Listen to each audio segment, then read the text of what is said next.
there. Could you tell our listeners about that? Okay. We call that boot camp. Like They actually use the word boot camp. a boot camp is the name of that. Like How did that come about? they were like actually ex-Navy officers on the Freewinds. Like the Freewinds officers, like who drive the ship, I would say they're extremely trained. That they know how to drive a ship and they know the Navy routine. Like some of them have been in Navy for very, very long time. And I respect them for that.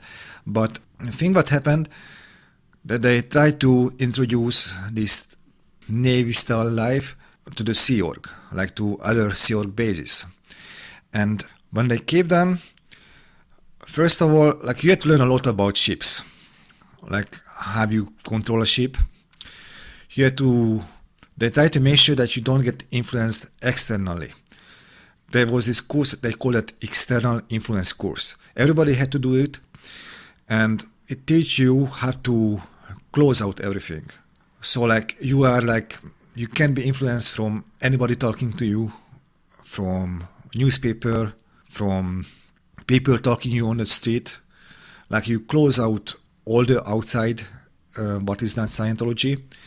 And so they're teaching you mental techniques and how to dismiss and deny information you're getting from other places other than the Scientology organization. Yeah. Okay. Also, they tell you every time that Scientology is winning and doing good in every country, you never hear bad news about it. It's like forbidden. You never ever get any news about that, And the other thing, and then on this boot camp, it can get very physical. I wasn't in the greatest shape, like I didn't do any exercise. I wasn't on the proper diet, like I was overweight at the time. And when they tell you, like to run like 10 stores up, then down, and you do it about 8 times, then they tell you to do 60 push-ups. And you do it with 3 hours of sleep after rice and beans. Oh man, physically, I was like, I felt like physically almost like tortured, like that. I was at the point that I felt my body couldn't take it any longer. Like it was against my health, what was happening there. And not only that, but the way how the boot camp was conducted, it was rude. It was very, very rude. Like I have seen there that somebody get kicked. He was late, MA kicked him. It was like more like a security officer who kicked into him because he was late. And so there's actual physical violence. There's slapping and kicking is going on as punishment for these people? Or it wasn't really, I wouldn't say that he was being hit by fist, but what happened, the guy... But he was actually being kicked with a foot and then slapped with the hand. Almost like a slap. What happened exactly that the guy grabbed forcefully his head and turned it to him. So you hear it almost his neck cracking, like I was like, oh man. And then, like when you go to a church, you would believe that in the Sea Org we speak to each other like using nice language, like a religious person will do. That's not the case at all. Like, do they employ foul language? Very coarse, vulgar language? Like the fuck you, king. But they use the F word. In other words, they use F-U, Yeah. Okay. They use... a vulgar, crude English term. All extremely. Right. And I was shocked. And I get there and I heard these languages, I was like, oh, man. And when you say it back, one time it happened to me that there was a very senior officer who was yelling at me like that, and I told the person, like, okay, this is enough. He told me, like, if you tell me one more time that's enough, you go to the RPF. And RPF is almost like labor camp, like where you are... Kind of like a gulag, a Russian gulag. Yeah, like there, you have to run everywhere, can't see anybody outside, like $8 a week, I think, right now what they get. Like even worse food, even worse schedule than the Sea Org member has. That's like man, if you can choose between a prison life or an RPF life, probably you will choose a prison life. And it was very constant. Like I can tell you that when I was in disagreement with something and they told you that, okay, if you don't do that, you go to RPF. If you don't do that, you go to RPF. And that's one of the biggest threats what you can get. Because an RPF can take 10 to 15 years or even longer. You can die on that, You can be there forever for your life. And I have seen that. And, like you get a pressure Just for our listeners, I'm going to say that the RPF is an acronym in Scientology for the Rehabilitation Project Force. It was a slave labor program, a thought reform program that Hubbard came up with around 1968, I think it was. And the first person in it were the two people, Bob Thomas and Ellen Walter, and both of them, I believe, are deceased now. But go ahead. Like they say, like it takes a couple of months if you go there, but actually you see their people, you yourself see their people for many, many years, for like 10 years. If you see somebody for 10 years, that's normal, that's okay, or even longer. And the other thing, but they can treat you with, like you get a committee of evidence, or you get declared a suppressive person if you are in disagreement. That's very common threat. Now, a committee of evidence is the Scientology style of, it's like a military tribunal. It's a kangaroo court, essentially, that they put people through. Okay. That's common too. So like I was threatened with all this stuff, and the thing how it went, even today, like I like this project or program system, like how to run your job, like you have a little targets every day what you try to accomplish.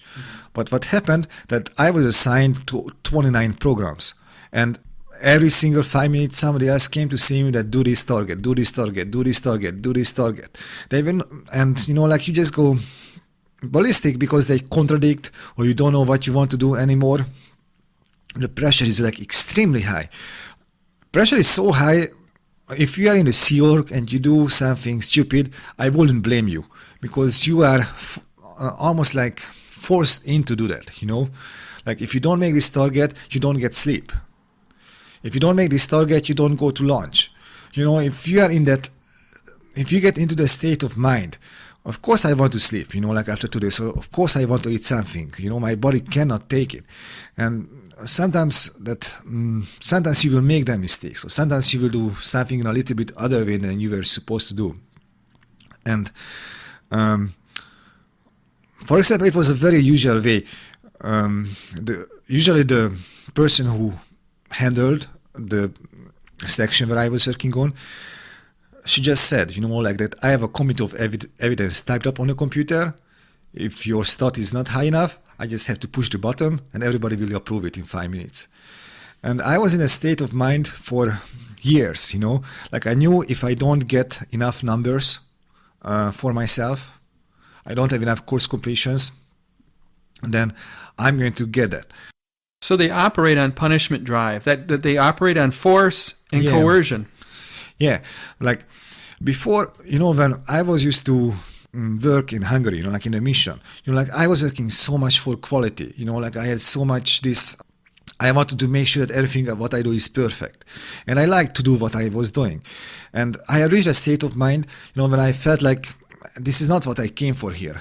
It's not really, I didn't know to believe in it or not anymore. Like, I like the people, like, there are good people. They came here to do good, like, these people are, but a lot of them suffer, like, and they can't talk about that. If they talk about it, they get into trouble. They might need help and they don't know where to turn to. They might be into disagreement, but they can't disagree. Or, like if you would have a job and I told you you can't go home until you produce, like, and I give you like a number what you cannot make. It's impossible to make. Like I tell you, like you have to sell, let's say like 5,000 books before you go home. It's normal. It's some people get this target over there, and you don't sleep for days. So like there is a pressure, and like many times you don't feel good. You don't know how to handle that, and if you turn to somebody, most of the times, instead of getting help, you get into trouble. They tell you that we are in disagreement or something like that because you have done something wrong against the church. And many times you cannot talk over what you have there. And then other thing, what's really, if you are from a foreign country, what I can say that you will feel like very much alone because you will be so much separated from your family. Like the promise what they tell you, that you will be able to see your family, you will be able to talk to your sister and that type of stuff. That's not going to happen. Like, I can almost promise that to you. Laszlo, we have run out of time for today, and I thank you for being on The Edge. Thanks for having me. I'm Tom Smith, the producer and host of The Edge. We'll be back again next week with another interesting guest. Thanks for listening.